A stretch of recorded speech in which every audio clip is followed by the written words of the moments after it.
Hello friends, welcome to our channel 360 degree engineer. आज की हमारा टॉपिक है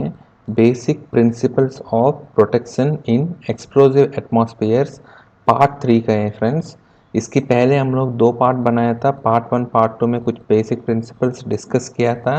आज की वीडियो में हम लोग जो डिफरेंट प्रकार का जो एक्सप्लोजन प्रूफ का प्रोटेक्शन है उसके बारे में डिस्कस करेंगे, और जो सिलेक्शन बेसिक सिलेक्शन क्राइटेरिया और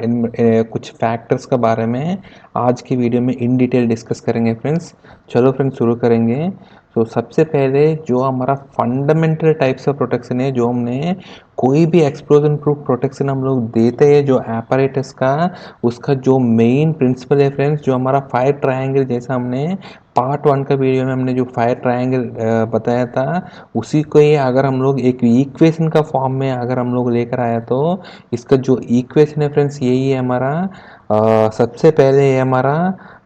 हजार्डस गैस है या हजार्डस हाइड्रोकार्बन मटेरियल होना चाहिए। इसके साथ कोई भी अगर इग्निशन एनर्जी होना चाहिए और ऑक्सीजन होना चाहिए। अगर ये तीनों की तीनों अगर शामिल है, तीनों के तीनों अगर प्रेजेंट है, तब हमको that result is equal to explosion है। ठीक है फ्रेंड्स, अगर ये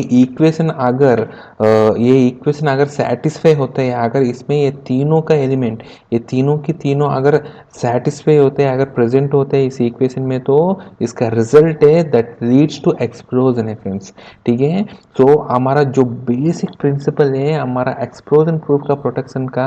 हमारा बेसिक प्रिंसिपल यही है कि हमको एक्सप्लोजन के लिए हमको ये तीनों की तीनों एलिमेंट चाहिए। अगर ये तीनों में कोई भी एक भी एलिमेंट अगर आप इसको अवॉइड कर सकते हैं, यानी तो कोई भी एक एलिमेंट को आप इसमें मिटिगेट कर सकते हैं, तब ये इक्वेशन क्या होगा, इसका रिजल्ट एक्सप्लोजन कभी भी नहीं हो सकते हैं। ठीक है। तो यही हमारा जो मेन फंडा है हमारा प्रोटेक्शन का, इस इक्वेशन में कोई ना कोई एक एलिमेंट को हम लोग मिटिगेट कर देंगे, सो दैट इसका जो एक्सप्लोजन का रिजल्ट हो उसको हम लोग कंप्लीटली मिटिगेट कर सकते हैं। तो इसकी बेसिस में हम लोग जो हमारा इलेक्ट्रिकल इक्विपमेंट्स जितना भी है उसका एज पर IEC 60079 के हिसाब से ये इतना सारे इसमें अलग अलग पार्ट में एक एक स्टैंडर्ड में एक एक पार्ट में एक एक एक्सप्लोजन प्रूफ का प्रोटेक्शन के बारे में दिखा बताया था। जैसा IEC 60079 का पार्ट 1 का स्टैंडर्ड में जो EXD है हमारा फ्लेम प्रूफ इक्विपमेंट है बेसिकली EXD, और पार्ट 2 में हम लोग EXP के बारे में बताया था, वो हमारा प्रेशराइजेशन का है। और पार्ट 5 में हमारा EXQ क्वाड एनकैप्सुलेशन है, और पार्ट 7 में EXE इंक्रीज्ड सेफ्टी है, और पार्ट 11 में EXI that is intrinsic safety है, और पार्ट 15 में EXN है, वो हमारा नॉन स्पार्किंग है, नॉन स्पार्किंग या नॉन इंसिडेंट है। और पार्ट 18 में EXM का दिया था, वो हमारा मोल्डेड एनकैप्सुलेशन है। और पार्ट 28 में EXOP है दैट इज ऑप्टिकल रेडिएशन है। और पार्ट 31 में EXT है friends, that is protection bye enclosure itself, enclosure से ही हमारा प्रोटेक्शन है। ये इतना प्रकार का हमारा प्रोटेक्शन इक्विपमेंट प्रोटेक्शन कोर्स या क्लासेस दिया गया था, एक एक स्टैंडर्ड के एक एक पार्ट में इसके बारे में इन डिटेल डिस्कस किया गया था। आज की वीडियो में हम लोग इसका जो बेसिक ओवरव्यू और इसका जो कैसे हम लोग सेलेक्ट करना है इसके बारे में हम लोग डिस्कस करेंगे फ्रेंड्स। ठीक है। तो सिलेक्शन अगर देखेगा तो फ्रेंड्स हमको प्रिंसिपल है बेसिकली कौन सी क्या है, हमने ऑलरेडी बताया फ्रेंड्स, हमारा जो इक्वेशन है ये तीनों में कोई भी एक हटाने से हमको एक्सप्लोजन से हम लोग एक्सप्लोजन को मिटिगेट कर सकते हैं, उसी को ही हमारा प्रोटेक्शन क्लास बोलते हैं हम लोग। तो सॉरी फ्रेंड, इससे सबसे पहले हम लोग को अगर एक्सप्लोजिव एटमॉस्फेयर को ही हटाना है हमको, ठीक है, एक्सप्लोजिव एटमॉस्फेयर को हटाना है मतलब क्या है, हमको इसमें इस इक्वेशन में हजार्डस गैस को ही हटाना है, इसी को ही मिटिगेट करेगा तो हमको क्या आएगा, ये आएगा फ्रेंड्स। ठीक है। अगर हम हजार्डस गैस का प्रेजेंस को ही हम लोग हटाएंगे, वो बेसिकली हम लोग क्या क्या प्रोटेक्शन में रहते हैं, हमारा बेसिकली EXP है जो हमारा प्रेशराइजेशन। इसमें क्या होता है फ्रेंड्स, हमारा एक्चुअली हमारा जो मिशन का अंदर है या हमारा इक्विपमेंट का अंदर है, प्रेशराइजेशन से मतलब प्रेशराइजेशन रहता है, उसकी वजह से क्या होगा, कभी भी जो बाहर का है हमारा कभी भी हमारा बाहर का जो भी हमारा हाइड्रोकार्बन है वो अंदर कभी भी नहीं घुसेगा, क्योंकि हमारा इक्विपमेंट का अंदर हम लोग एक प्रेशराइज्ड एयर रखेंगे। उसका एयर का प्रेशर का वजह से वो कभी भी बाहर का जो एटमॉस्फेरिक प्रेशर है बाहर है, उसका एटमॉस्फेरिक प्रेशर का कुछ भी हाइड्रोकार्बन का इनग्रेस इसके अंदर घुसने का चांस ही नहीं बनेगा, क्योंकि इसका जो बेसिक हमारा फंडामेंटल से हमेशा जो फ्लो ये होते हैं हाई प्रेशर से लो प्रेशर है, लो प्रेशर से हाई प्रेशर कभी नहीं होते हैं। हम अगर इक्विपमेंट का अंदर एक हाई प्रेशर का एयर को हम लोग अगर सर्कुलेट करेगा तो वो उस एयर बाहर नहीं आ सकते हैं, लेकिन बाहर का कुछ भी हाइड्रोकार्बन मटेरियल कुछ भी गैस है इसके अंदर जाएगा ही नहीं है। तो इसी फंडा से हम लोग EXPA हमारा प्रेशराइज्ड इसका है, प्रेशराइजेशन का है, EXP का क्लास है। और हमारा EXM में हमारा मोल्डेड एनकैप्सुलेशन है, उसमें तो हम लोग को इंग्रेस होने ही नहीं देंगे, पूरा हम लोग मोल्ड एनकैप्सुलेशन कर दिया, पूरा मोल्डेड कर दिया। इसके बाद EXO है हमारा ऑप्टिकल रेडियस ने, उसमें भी हम लोग कुछ भी हाइड्रोकार्बन मटेरियल को अंदर घुसने ही नहीं देंगे। तो बेसिकली ये है फ्रेंड्स, हम लोग वी आर फिलिंग जो इसका मिशन का अंदर जो घुसने का जगह इसमें जो भी हमारा स्पेस है उसमें हम लोग कुछ और मटेरियल से हम लोग फिल करेंगे तो ये कभी भी इसका हाइड्रोकार्बन मटेरियल इसके अंदर नहीं घुस सकते। यही इसका मेन फंडा है। सो ये हमारा EXP, EXM, EXO है, ये बेसिकली हमारा जो बाहर का जो गैस का हम लोग को कंप्लीटली एक्सक्लूज कर देते हैं, इसको अंदर घुसने ही नहीं देगा। तो यही हमारा बेसिक प्रिंसिपल है EXP, EXM और EXO का क्लास का। इसकी बात है फ्रेंड्स, हम लोग अगर इग्निशन सोर्स है, हम लोग इग्निशन सोर्स को ही हटाएंगे, अगर इस इक्वेशन में अगर इग्निशन एनर्जी को ही हटाएंगे तो तब ये एक्सप्लोजन हो ही नहीं सकते हैं। तो ये इग्निशन एनर्जी को कैसे अवॉइड करेंगे, इसके लिए दो मेथड है। सबसे पहले इग्निशन सोर्स को अवॉइड कर सकते हैं हम लोग। इग्निशन सोर्स कैसे अवॉइड कर देंगे, एक EXE और EXN है। EXE इज इंक्रीज्ड सेफ्टी है और EXN इज नॉन स्पार्किंग है। नॉन स्पार्किंग अगर हम लोग यूज करेंगे तो तब भी अवॉइड करते हैं, ठीक है। ये इंक्रीज्ड सेफ्टी में क्या करते हैं फ्रेंड्स, हम लोग फॉर एग्जाम्पल मोटर लिया, उस मोटर को हम लोग ऐसे डिज़ाइन करेंगे उसका कभी भी इसकी वजह से स्पार्क होगा ही नहीं है। और इसका टर्मिनेशन भी हम लोग ऐसे डिज़ाइन करेंगे और कभी भी phase to phase short circuit या फेस टू एफ शॉर्ट सर्क्यूट कभी भी होगा ही नहीं है। हम लोग इसको इंक्रीज सेफ्टी बना दिया था सो दैट उसमें होगा ही नहीं है, ठीक है। और EXN इज नॉन स्पार्किंग है, इसमें तो स्पार्क ही नहीं होगा, ठीक है। ऐसा इसमें इससे इसकी वजह से क्या होगा, हमारा इग्निशन सोर्स को हम लोग मिटिगेट कर दिया था, अवॉइड कर दिया था। और दूसरा मेथड है इसी में ही, अगर इग्निशन एनर्जी को हम लोग लिमिट कर दिया तो फॉर एग्जांपल हमने ऑलरेडी बताया फ्रेंड्स इसका पहले वीडियो में, हम लोग को हर एक हाइड्रोकार्बन मटेरियल के लिए एक मिनिमम इग्निशन एनर्जी चाहिए, उसको हमको मतलब एक्सप्लोजन क्रिएट करने के लिए मिनिमम इग्निशन एनर्जी चाहिए। हम लोग अगर इक्विपमेंट को हम लोग इसका अगर इसमें कुछ भी फॉल्ट होते हैं यार, इक्विपमेंट में कुछ भी होते हैं, इसकी वजह से जो इग्निशन एनर्जी जो बाहर आते हैं अगर उसी को ही हम लोग लिमिट कर दिया तो उसको हम लोग बोलते हैं फ्रेंड्स इंस्ट्रिंसिक सेफ्टी है। इंस्ट्रिंसिक सेफ्टी इक्विपमेंट्स बोलते हैं, EXI है, ठीक है। तो जो भी EXI का इंस्ट्रूमेंट्स है उसमें इग्निशन एनर्जी है, इसको हम लोग कंप्लीटली लिमिट कर देते हैं सो दैट उसकी जो बाहर जो भी इग्निशन आता है इसका एनर्जी इज इनसफिशिएंट, वो बिल्कुल सफिशिएंट ही नहीं है वो आपको एक्सप्लोजन क्रिएट करने के लिए उस पर्टिकुलर हाइड्रोकार्बन को, ठीक है। तो इसके ऐसे इसकी वजह से हम लोग ऐसे क्रिएट करते हैं। और तीसरा हम लोग अगर हम लोग एक्सप्लोजन प्रोपेगेंट को अगर बंद कर दिया, मतलब हम लोग एक्चुअली इस इक्वेशन से नहीं है, इसमें क्या करते हैं हम इक्वेशन में तीनों अलाउ कर देते हैं। इसमें इस प्रूफ में हम लोग क्या करते हैं, हमारा हजार्डस गैस है, इग्निशन एनर्जी भी है और ऑक्सीजन भी है, लेकिन हम लोग जो एक्सप्लोजन जो को अवॉइड करने के लिए एक और है, हम लोग एक्सप्लोजन हम लोग क्या करते हैं अंदर अलो करते हैं इसमें, लेकिन हम लोग क्या करते हैं उस एक्सप्लोजन का जो पाथ है वो एक्सप्लोजन पाथ हम यही है फ्रेंड्स, जैसे इसका पहले वीडियो में हम लोग बताया था मैक्सिमम सेफ मतलब मैक्सिमम सेफ हम लोग को जो गैप दे रहा था, ठीक है, explosion gap, maximum safe explosion gap है MSCG है जो हम लोग अलाउ कर रहा था। ठीक है, हर एक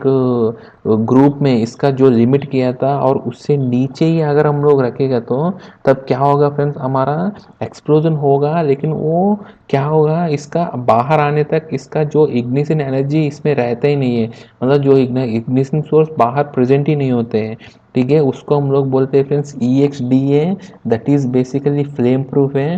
ठीक है, फ्लेम प्रूफ इक्विपमेंट है, इसमें हम लोग इग्निशन, हमारा मोटर का टर्मिनल बॉक्स है या नहीं तो कोई भी जंक्शन बॉक्स है, अगर ये EXD के इक्विपमेंट है तो उसमें हम लोग इग्निशन, हम लोग इसमें अंदर जो स्पार्क कुछ भी होते हैं वो क्या क्या होता है, अंदर स्पार्क होते हैं, लेकिन वो बाहर आने तक उसका एनर्जी खत्म हो जाता है, वो स्पार्क खत्म हो जाते हैं। ठीक है, हम लोग इसका मेंटेन करते हैं, इसका जो MSCG है, जो मैक्सिमम सेफ एक्सप्लोजन गैप है, इसको हम लोग मेंटेन करते हैं इसमें। दूसरा हमारा EXQ है, हमारा क्वार्ज एनकैप्सुलेशन, इसमें भी हम लोग क्या करते हैं, इस इक्विपमेंट को एनकैप्सुलेट कर देते हैं क्वार्ज से, सो दैट इसमें जो एक्सप्लोजन होते हैं, लेकिन वो जैसा क्वार्ज मतलब जो सैंड जैसे मटेरियल है, अगर उसमें एक्सप्लोजन भी होता है तो वो बाहर आता ही नहीं है, उसी में ही हमको ख़त्म कर देते हैं। सो ये EXD EXQ ये इसमें इसी में आते हैं, प्रिवेंटिंग एक्सप्लोजन प्रोपगेटिंग है, हमारा MSCG को मेंटेन करके हमको एक्सप्लोजन अलाउ करते हैं, लेकिन हमको बाहर आने तक ख़त्म कर देते हैं। ऐसे आपको बाहर का भी कुछ भी फ्लेमेबल गैस जाता है तो वो अगर कोई एक्सप्लोजन भी जाता है तो वो अंदर तक जाता ही नहीं है। ठीक है, उसके बारे में हम आगे और वीडियो बनाएंगे, इसमें कैसे हम लोग करते हैं वो हम इन डिटेल डिस्कस करेंगे फ्रेंड। ठीक है, सो बेसिकली ऐसे एक एक इसका जो एक एक कोड है वो कैसे काम करते हैं, एक ये हमारा ओवरव्यू का चार्ट है फ्रेंड्स। ठीक है, इसकी बाद है जो हमारा जोन से, जिसमें हम लोग जैसे पहले वीडियो में हम लोग बताया था, जो गैस का जोन 0 1 2 और जो डस्ट का जोन 20 21 22 है, और इसका जो इक्विपमेंट प्रोटेक्शन का लेवल है, ठीक है, इसको EPL बोलते हैं, हमारा इक्विपमेंट प्रोटेक्शन लेवल। और ये आपको इवन जो जिस इक्विपमेंट का इसका नेम प्लेट में भी आपको आप देखेगा तो उसका दिख जाता है ये हमारा। सो बेसिकली जो मिनिमम प्रोटेक्शन लेवल है फॉर जोन 0 फॉर गैस में, इसका GA होना चाहिए, इक्विपमेंट प्रोटेक्शन लेवल EPA। और जोन 1 में आपको GB होना चाहिए, तो GA भी चल जाएगा, क्योंकि जो GA is design for zone 0 है तो ऑब्वियसली GA एंड GB दोनों चल जाएगा। तो जोन 2 के लिए GC है, तो इसका हाइयर वर्जन GA और GB दोनों चल जाएगा। ठीक है, अगर डस्ट प्रूफ के लिए तो जोन 20 में DA होना चाहिए, 21 में DB होना चाहिए, सो DB इसका हाइयर है, हाइयर प्रोटेक्शन है तो DA भी चल जाएगा। जोन 22 में इसका DC होना चाहिए, तो इसका हाइयर प्रोटेक्शन जो DB और DA दोनों चल जाएगा। ठीक है फ्रेंड्स, यही दिया गया था, यहाँ GA या DA है, सबसे वेरी वेरी हाई प्रोटेक्शन है इसका GA DA में, और इसका B का कैटेगरी में इक्विपमेंट प्रोटेक्शन लेवल है वो हाई प्रोटेक्शन है, और GC या DC में इसमें नॉर्मल प्रोटेक्शन है फ्रेंड्स। ठीक है, इसकी बात है फ्रेंड्स, एक और चीज़ है, इसका जो एनक्लोजर है, ठीक है, वो एनक्लोजर है, इनग्रेस प्रोटेक्शन जो होते हैं वो भी एक बहुत इंपॉर्टेंट चीज़ है, क्योंकि हमारा जो इलेक्ट्रिकल इक्विपमेंट जिसका जो एनक्लोजर जो क्लासिक है करते हैं, इसका हर एक इलेक्ट्रिकल इक्विपमेंट का जो इसका एनक्लोजर है, इवन हर एक एनक्लोजर का इसका एक इनग्रेस प्रोटेक्शन का IP का कोड होता है। वो IP का कोड जैसे इसका नेम प्लेट अगर आप देखेगा तो IP55 है, इनग्रेस प्रोटेक्शन का नंबर को हमेशा आइडेंटिफाई करने हैं, इसका पहले हमेशा IP रहते हैं, IP55 इसका इनग्रेस प्रोटेक्शन का, इसका 55 इसका मार्किंग है। ये मैं आपको इसका पहले वीडियो में भी, मोटर का नेम प्लेट का वीडियो में भी जैसे बताया था, इनग्रेस प्रोटेक्शन है इसका दो डिजिट है, फर्स्ट डिजिट है फॉर सॉलिड से, सेकंड डिजिट फॉर लिक्विड से, ये इसके हिसाब से ऐसे होता है। हम लोग जनरली IP55 यार इसका IP54 55 यार इसका बेटर वर्जन हम लोग लेते हैं, हम लोग इसका और बेटर वाला लेते हैं हम लोग generally. IP55 is dust proof है, ठीक है। IP6 इज डस्ट टाइट है, लेकिन हम लोग मोस्टली डस्ट प्रूफ ही लेते हैं। जहां हमको इक्विपमेंट में बहुत ज़्यादा डस्ट है तो हम लोग डस्ट टाइट भी लेते हैं, उसमें बिल्कुल डस्ट इंक्रीज नहीं होते हैं, ठीक है। और ये 4 या इसका बेटर लेते हैं हम लोग जनरली, ठीक है। इसके बारे में हम ऑलरेडी पहले वीडियो में बता दिया था, इसीलिए हम लोग ज़्यादा इसके बारे में डिस्कस नहीं कर रहे हैं। इसकी बात है फ्रेंड्स, जो हम लोग कौन सी प्रोटेक्शन को हम लोग यूज़ करना चाहिए, जैसे ई एक्स डी, ई एक्स पी, ई एक्स क्यू, ई एक्स ई एक्स आई, ई एक्स एन, ई एक्स एम, ई एक्स ओ पी, ई एक्स टी, जैसे इतना सारे हमने बताया था। अभी हमारा पर्टिकुलर इक्विपमेंट के लिए आपको कौन सी एक्सप्लोजन प्रूफ का प्रोटेक्शन का इक्विपमेंट को हमको लेना चाहिए, तो इसको आपको सेलेक्ट करने के लिए आपको सबसे पहले कुछ इन्फॉर्मेशन चाहिए। वो इन्फॉर्मेशन है, सबसे पहले जो आपको इक्विपमेंट आप जो सेलेक्ट कर रहे हैं, वो इक्विपमेंट आपको कौन सी एरिया में यूज़ कर रहे हैं और उस एरिया कौन सी हजार्डस एरिया में आते हैं, ठीक है, वो कौन सी जोन में आते हैं, वो आपको पता होना बहुत ही इंपॉर्टेंट चीज़ है। इसके बाद अगर वो गैस या वैपर में आता है तो वो कौन सी गैस ग्रुप में आते हैं, 2A 2B 2C में कौन सी आते हैं, जैसे जोन 0 1 2 या जोन 20 21 22 वो आपको पता चलेगा, ठीक है, जैसा आपको पता चलेगा। इसके बाद अगर इसका ग्रुप में 2A 2B 2C gas group है, तो अगर डस्ट में है तो 3A 3B 3C में कौन सी सब ग्रुप में आते हैं वो एरिया, वो आपको पता होना चाहिए। इसके बाद वो टेम्परेचर क्लास, जो हमारा टेम्परेचर क्लास है, ये मैं आपको ऑलरेडी बताया था, ऑटो इग्निशन टेम्परेचर का बेसिस में इसका जो टेम्परेचर क्लास हम लोग T1 से लेकर T6 तक हम लोग डिवाइड किया था। सो उस एरिया कौन सी टेम्परेचर क्लास में आते हैं वो भी आपको पता होना चाहिए। इसके बाद जिस एप्लीकेशन के लिए उस इक्विपमेंट को यूज़ कर रहे हैं उसके बारे में भी पता होना चाहिए, क्योंकि अगर जो इक्विपमेंट आप यूज़ कर रहे हैं वो इक्विपमेंट ही अगर वो हीट जनरेट कर रहे हैं, एडिशनल हीट, तब आपको क्या होगा, थोड़ा और इंक्रीज सेफ्टी भी देना चाहिए। हाँ, ऐसा आपको इक्विपमेंट जो एप्लीकेशन आप यूज़ कर रहे हैं वो एप्लीकेशन के बारे में पता होना भी बहुत इंपॉर्टेंट चीज़ है। इसके बाद एक्सटर्नल इन्फ्लुएंसेस है, जैसे एनवायरमेंटल इम्पैक्ट्स कोई है, वहाँ बहुत सारे मतलब टेम्परेचर ज़्यादा है या एम्बियंट टेम्परेचर है या नहीं, तो इस वहाँ आपको क्या बोलते हैं, वहाँ आपको ह्यूमिडिटी ज़्यादा है नहीं है, तो वाटर स्प्रेइंग है, एसिडिक है, अल्कली है, ऐसा इनग्रेस हो सकते हैं। वो सब भी पैरामीटर्स आपको लेकर आपको डाटा रखना चाहिए आपको बिफोर सेलेक्टिंग एक्सप्लोजन प्रूफ का, ठीक है फ्रेंड्स। सो हमेशा एक ही रूल है फ्रेंड्स, जो आप इक्विपमेंट प्रोटेक्शन लेवल लेते हैं वो हमेशा वो इक्विपमेंट प्रोटेक्शन लेवल, इवन आपका जो एरिया क्लासिफिकेशन का ड्राइंग में भी फॉर इजीनेस आपको जो एरिया क्लासिफिकेशन का ड्राइंग रहता है उस ड्राइंग में आपको मिनिमम इक्विपमेंट प्रोटेक्शन लेवल इसमें क्या होना चाहिए वो भी आपको मेंशन करा है, तो बहुत अच्छा होता है फ्रेंड्स। जनरली इसको रिकमेंड करते हैं और बहुत सारे आप एरिया क्लासिफिकेशन ड्राइंग देखा है तो इसमें ईपीएल भी, जो इक्विपमेंट प्रोटेक्शन लेवल भी उसमें मेंशन किया जाता है। इसकी बात है फ्रेंड्स, कभी भी ये तो नॉर्मली इक्विपमेंट के लिए हो गया, तो जो परमानेंट फिक्सिंग इक्विपमेंट के लिए, लेकिन आप प्लांट पे देखेगा तो बहुत बार हम लोग क्या करते हैं, पोर्टेबल इक्विपमेंट को लेकर आते हैं, ठीक है, ट्रांसपोर्टेबल, पोर्टेबल या पर्सनल इक्विपमेंट को बहुत बार प्लांट के अंदर लेकर जाते हैं। जैसा पोर्टेबल इक्विपमेंट मतलब क्या होता है फ्रेंड्स, हमारा जैसे डीजी होते हैं, डीजल जनरेटर,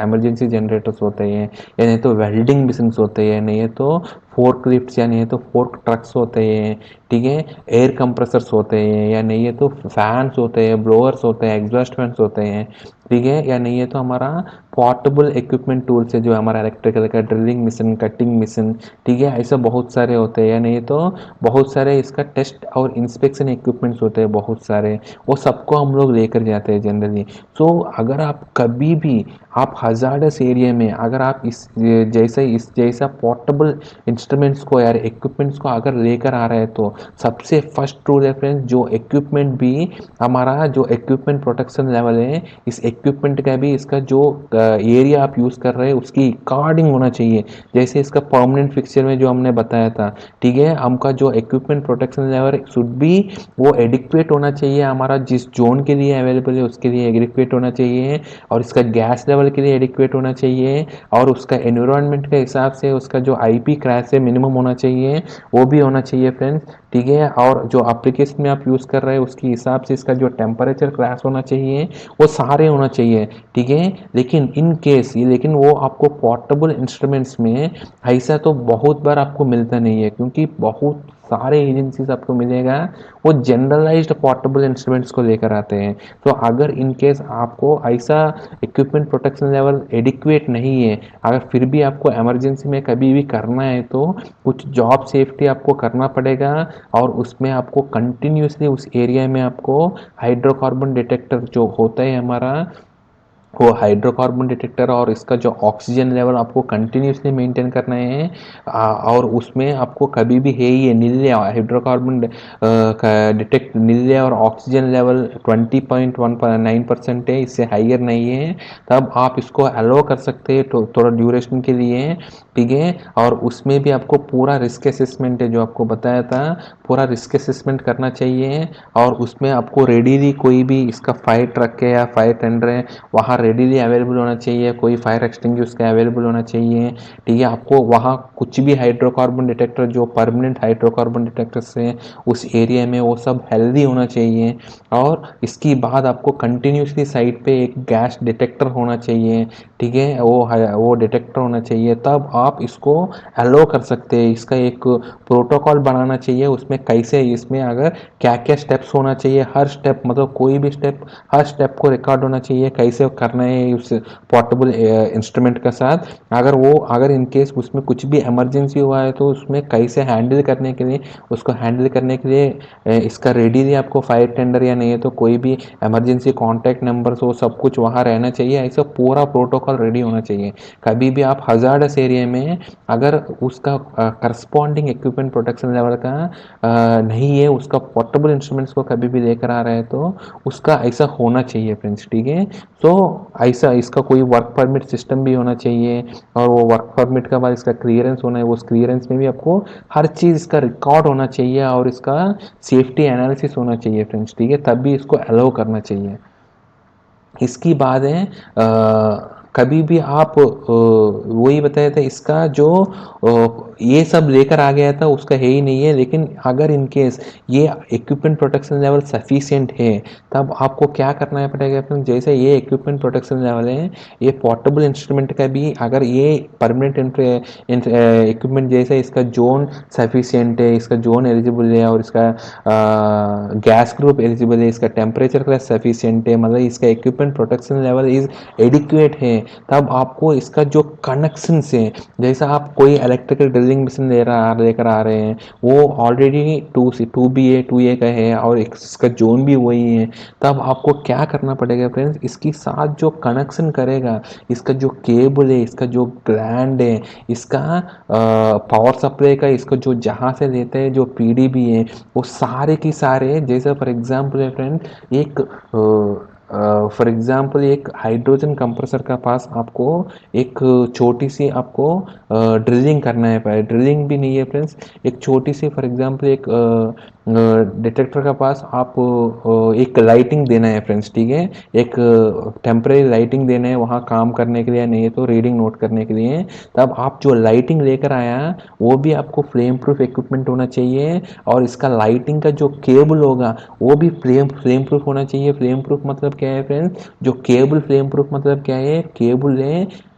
हमारा जो केबल है वो आर्मर्ड केबल होना चाहिए, नॉर्मल फ्लेक्सिबल केबल नहीं होना चाहिए। आर्मर्ड केबल को ही हमने जनरली फ्लेम प्रूफ केबल बोलते हैं। इसके बाद इसका जो लाइट फिटिंग में भी इसका जो ग्लैंड है वो भी फ्लेम प्रूफ होना चाहिए, और इसका जो लाइट का दूसरी साइड जो सप्लाई साइड जो आप डीबी में कनेक्ट कर रहे हैं, जिसका जो डिस्ट्रीब्यूशन बोर्ड में कनेक्ट कर रहे हैं, उसकी सॉकेट या नहीं है तो वो डिस्ट्रीब्यूशन बोर्ड का साइड अगर वो डायरेक्टली अगर सॉकेट टाइप है तो उसका टॉप भी आपको एक्सप्लोर फ्लेम प्रूफ वाला होना चाहिए। और इस अगर वो सॉकेट वाला नहीं है, कनेक्शन वाला है, तो उस साइड भी आपको अगर उसी एरिया में है तो वो भी आपको इसका ग्लैंड भी फ्लेम प्रूफ होना चाहिए। तो ये सारे भी आपको इंश्योर करना बहुत ही ज़रूरी है फ्रेंड्स, क्योंकि इंसिडेंट्स बहुत बार ऐसे होते हैं, वो इक्विपमेंट जो लेकर आया वो फ्लेम प्रूफ है, लेकिन इसका जो कनेक्शन है, इसका जो पावर सप्लाई कनेक्शन दिया वो केबल है, फ्लेक्सिबल केबल लगा देते हैं, और इसका ग्लैंड है फ्लेम प्रूफ वाला नहीं लगाते हैं। फिर आपको अगर आपको फ्लेम प्रूफ का इंटीग्रिटी मेंटेन ही नहीं किया, फिर आप कोई भी एक फ्लेम प्रूफ होने से आपको वो इंसिडेंट को बचा नहीं सकते फ्रेंड्स। हमारा इक्विपमेंट प्रोटेक्शन लेवल सफिशिएंट नहीं है। आपको जो पोर्टेबल इंस्ट्रूमेंट लेकर आते हैं उसमें आपको इवन परमानेंट इंस्ट्रूमेंट में भी आपको इसका सब कुछ फ्लेम प्रूफ होना चाहिए, तब भी इसका इंटीग्रिटी आपको मेंटेन होगा। तो आपको फ्लेम प्रूफ मतलब एग्जाम्पल के लिए बता रहा हूँ, तो आप जिस प्रोटेक्शन क्लास का आप लेकर आया, इसके इक्विपमेंट प्रोटेक्शन लेवल तभी एडिक्वेट है। इसका जो एसेसरीज है, इसका केबल से, इवन इसका जो डीजी से अगर कनेक्ट कर रहे हैं तो वो डीजी आपको दूर से होना चाहिए, वो सेफ एरिया में होना चाहिए। अगर वो डीजी अंदर है तो वो भी इसका प्रोटेक्शन, इक्विपमेंट प्रोटेक्शन लेवल का सफिशिएंट होना चाहिए। अगर वो इन केस कोई भी डस्ट ग्रुप एनवायरनमेंट में है तो उसका डस्ट ग्रुप भी उसके लिए सफिशिएंट होना चाहिए। अगर गैस ग्रुप है तो गैस ग्रुप भी सफिशिएंट होना चाहिए, टेम्परेचर क्लास भी सफिशिएंट होना चाहिए, पूरा इक्विपमेंट प्रोटेक्शन लेवल सफिशिएंट होना चाहिए। अगर नहीं है तो मैं आपको जैसा बताया था पहले, इसका रिस्क असेसमेंट करना चाहिए। लेकिन उस केस में थोड़ा रिस्क ज़्यादा है, क्योंकि पोर्टेबल इक्विपमेंट का केस में हम लोग को क्या है, एक ही जगह हमको करना है। इक्विपमेंट ईपीएल नहीं है तो ठीक है वहाँ चलाना है, लेकिन जो केबल है वो लंबा दूर तक जाएगा, वहाँ तक आपको गैस टेस्ट कंटिन्यूसली करना चाहिए। वो सब थोड़ा लंबा है, सो इसीलिए आपको रिस्क असेसमेंट वहाँ भी करना चाहिए और थोड़ा सेफ वर्क प्रोसीजर फॉलो करना चाहिए। हजार्डस एरिया में अगर नॉन स्टैंडर्ड या नहीं है तो इक्विपमेंट प्रोटेक्शन लेवल सफिशिएंट नहीं है तब आप यूज़ कर रहे हैं तो ये पूरा आपको करना चाहिए फ्रेंड्स, ठीक है। इसके बाद जो आप रोटेटिंग मशीन्स, फॉर एग्जांपल आप पोर्टेबल रोटेटिंग मशीन्स लेकर आ रहे हैं, ठीक है, तब आपको क्या करना चाहिए फ्रेंड्स, इसका मोटर का ड्यूटी आप इंश्योर करना चाहिए। इसके साथ साथ ओनली फ्रेम प्रूफ सफिशिएंट नहीं है अगर आप इसको लेकर आ रहे हैं, ठीक है, अगर वो मतलब एडिक्वेट इक्विपमेंट प्रोटेक्शन लेवल है, लेकिन इसके बाद भी अगर वो ड्यूटी टाइप लेकर आया था, वो शॉर्ट टर्म ड्यूटी और इंटरमिटेंट ड्यूटी लेकर आया था S2 का, लेकिन आप S1 ड्यूटी में यूज़ कर रहे हैं तो तब भी वो फेल हो सकते हैं, वहाँ वो एक इग्निशन सोर्स बना सकते हैं। इसीलिए ड्यूटी टाइप भी बहुत ही इंपॉर्टेंट है, जो इसमें स्टैंडर्ड में जैसे हमने पहले वीडियो भी बनाया था उसमें आपको S1 टू S10 का अलग अलग ड्यूटी क्या क्या होता है इसके बारे में बताया था। तो उस ड्यूटी का भी आपको देखना बहुत ही इंपॉर्टेंट है। वो ड्यूटी के हिसाब से ही जिस एप्लीकेशन के लिए वो लेकर आया था पोर्टेबल इक्विपमेंट या नहीं तो परमानेंट इक्विपमेंट, वो उस एरिया में जो कनेक्ट कर रहे हैं उसका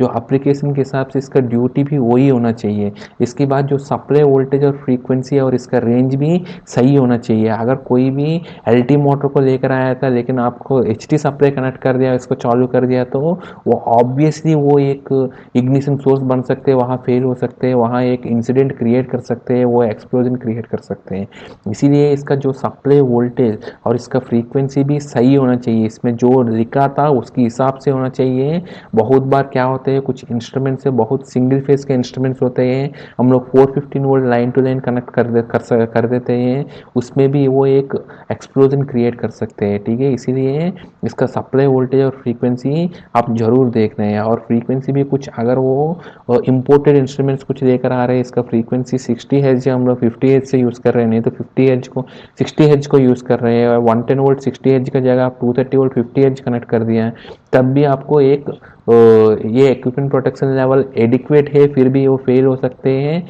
वो एक एक्सप्लोजन क्रिएट कर सकते हैं, इसीलिए उसको भी देखना बहुत ही ज़रूरी है। इसके बाद जो हीट ट्रांसफ़र है जो हमारा ड्रिवन इक्विपमेंट का साइड से, फॉर एग्जांपल जो हमारा मोटर हम लोग लगा रहे हैं इसका पंप का साइड से अगर हीट ट्रांसफ़र हो रहा है, ठीक है, तब उसकी फैक्टर भी आपको कंसिडर करना चाहिए। और इसका जो बेयरिंग और लुब्रिकेंट लाइफ के बारे में भी कंसिडर करना चाहिए। अगर वो भी फेल हुआ है तो हमने पहले जैसे बताया फ्रेंड्स मैकेनिकल फ्रिक्शन है या नहीं है तो उसमें भी आपको एक इग्निशन सोर्स बन सकते हैं वो। इसके बाद वो इंसुलेशन क्लास है मोटर का, जैसे हमने बताया था पहले, वो मोटर का इंसुलेशन क्लास है, वो क्लास एफ या इसका लिमिटेड टू क्लास बी है जो हम लोग जनरली स्टैंडर्ड के हिसाब से देते हैं,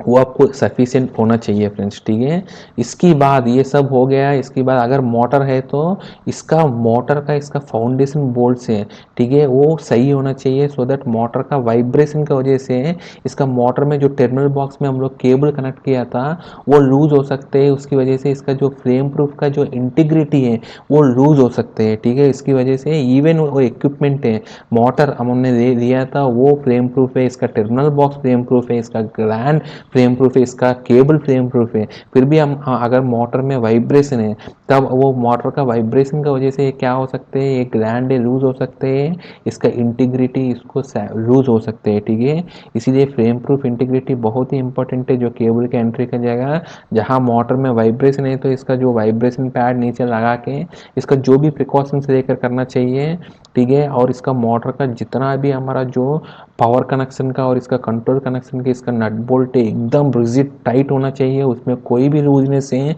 तब भी वो स्पार्क क्रिएट हो सकते हैं और वो एक इग्निशन सोर्स बन सकते हैं। और इसका जितना भी ग्लैंड पार्ट्स है वो टाइट होना चाहिए, स्ट्रेस फ्री होना चाहिए, बहुत टाइट भी नहीं होना चाहिए, मतलब इसका जो एडिक्वेट इसका टॉर्क है उससे अब उसको मेंटेन करना चाहिए। और इसका जो मोटर का केबल का भी इसका इंटीग्रिटी सही होना चाहिए, इसका मतलब वो आपको आर्मर्ड केबल होना चाहिए और हेल्दी केबल होना चाहिए। इसका आईआर वैल्यू बहुत अच्छा आईआर वैल्यू का केबल का होना चाहिए। इसकी बात है फ्रेंड्स, आपको कुछ एनवायरमेंटल फैक्टर्स भी आपको कंसिडर करना चाहिए इसके जो ई एक्स मिशन का इंस्टॉलेशन में, क्योंकि आपको अगर जो इक्विपमेंट आपने लिया था उस इक्विपमेंट में आपको अगर वो इसका जो सराउंडिंग है अगर वो क्लीन है, वेल वेंटिलेटेड नहीं है, अगर आप ई एक्स पी का ले लिया आपने प्रेशराइजेशन का मोटर का ले लिया, तब क्या होगा, वो प्रेशराइजेशन का मोटर की वजह से वो जो एयर रहते हैं वो एयर में ऑलरेडी डस्ट पार्टिकल्स है, तो वो और मोटर को फेल हो सकते हैं, वो मोटर का वो एक एक्सप्लोजन तक लीड कर सकते हैं। इसीलिए जो अगर जो एक ई एक्स क्लास का मोटर है जैसे ई एक्स पी है, तो उसमें आपको जो बाहर का एयर है क्लीन होना चाहिए, वेंटिलेटेड होना चाहिए। और जो मिशन का जो एनक्लोजर है जिसका जो आईपी प्रोटेक्शन है, अगर एक एनवायरनमेंट के हिसाब से अगर वो डस्टेड एनवायरनमेंट है, बहुत ज़्यादा डस्टेड एनवायरनमेंट है, जैसा कोक प्लांट है, नहीं तो सीमेंट प्लांट है, तब आपको क्या करना पड़ेगा, आपको आई पी सिक्स एक्स का लेना चाहिए या आई पी फाइव एक्स या सिक्स एक्स लेना चाहिए। ठीक है, सो ऐसे इसके हिसाब से इसका एनक्लोजर भी होना चाहिए। ठीक है, अगर जहाँ आपको डस्ट तो बिल्कुल मतलब अवॉइड ही नहीं कर सकते, जहाँ आपको छोटा मोटा है तो आप इसका जो एयर फिल्टर्स में आपको फिर एयर जो सक्शन साइड है इसका एयर सक्शन साइड इसमें फ़िल्टर लगा देना चाहिए और वो फ़िल्टर्स को फ्रीक्वेंटली इसको क्लीन करना चाहिए। ठीक है, अदरवाइज वो मोटर को अगर ये फ्रीक्वेंटली क्लीन नहीं करेगा तो ये पी ई एक्स पी में वो कूलिंग भी करते हैं, तो वो कूलिंग में भी वो अफेक्ट करेगा। जैसे अगर एयर फिल्टर चोक हो गया तो वो इनसफिशिएंट एयर सर्कुलेशन होगा, तो मोटर ओवरलोड में चलेगा, उसकी वजह से भी एक इग्निशन सोर्स बन सकते हैं वो। ठीक है, वो मतलब ओवरलोड की वजह से वो ओवर हीट होता रहता है, इसका सरफेस इसका एनक्लोजर हीट होता रहते हैं। तो अगर वो टेम्परेचर क्लास जो T1 टू T6 है इसका सफिशिएंट नहीं है तो वो भी एक इग्निशन सोर्स बन सकते हैं। तो वो भी एक इम्पॉर्टेंट चीज़ है। अगर जिस इक्विपमेंट है अगर आप कोई भी बिल्डिंग का अंदर लगा रहे हैं तब आपको इसका जो वेंटिलेशन सफिशिएंट होना चाहिए, इसमें जो एयर सर्कुलेशन सफिशिएंट होना चाहिए। तो जो एयर सर्कुलेशन मतलब वो हर एक इक्विपमेंट में जो एयर सर्कुलेशन में जो कंप्लीट एयर है कुछ घंटे में जिसका मेंशन किया जाता है 3 आवर्स में कंप्लीट एयर रिसर्कुलेट होना चाहिए, 4 आवर्स में, 9 आवर्स में, जो इसका फैन का कैपेसिटी के हिसाब से जो होते हैं। तो ऐसा आपको एयर है कंप्लीटली रिसर्कुलेशन होना चाहिए और फ्रेश एयर आना चाहिए। तो इसका जो स्पेस भी एडिक्वेट होना चाहिए, क्योंकि आपको कभी भी नॉर्मल मेंटेनेंस करोगे तो अगर स्पेस सफिशिएंट नहीं है तो क्या होगा, तो आपको ये इसका फ्लेम प्रूफ का इंटीग्रिटी लूज हो सकते हैं मेंटेनेंस का टाइम पे। और इसका जो अगर आपको इक्विपमेंट को कभी भी टॉप कवर खोलना है तो इसका ओवरहेड स्पेस भी सफिशिएंट होना चाहिए। और ये जो एनवायरनमेंट आप लगा रहे हैं वो करोजिव गैसेस से और लिक्विड से वो फ्री होना चाहिए। अगर वो फ्री नहीं है तो इसके हिसाब से इसका आईपी क्लास होना चाहिए और इसका प्रोटेक्शन होना चाहिए। तो ये सारे फैक्टर्स को आपको कंसिडर करना चाहिए, आपको इक्विपमेंट प्रोटेक्शन लेवल को आपको मेंटेन करने के लिए और फ्लेम प्रूफ इक्विपमेंट जो ई एक्स क्लास का मिशन को आप इंस्टॉल करने के लिए और सिलेक्शन करने के लिए फ्रेंड्स। ठीक है, हमारा साथ आगे भी बनाते रहिए for more and interesting videos. Thank you friends.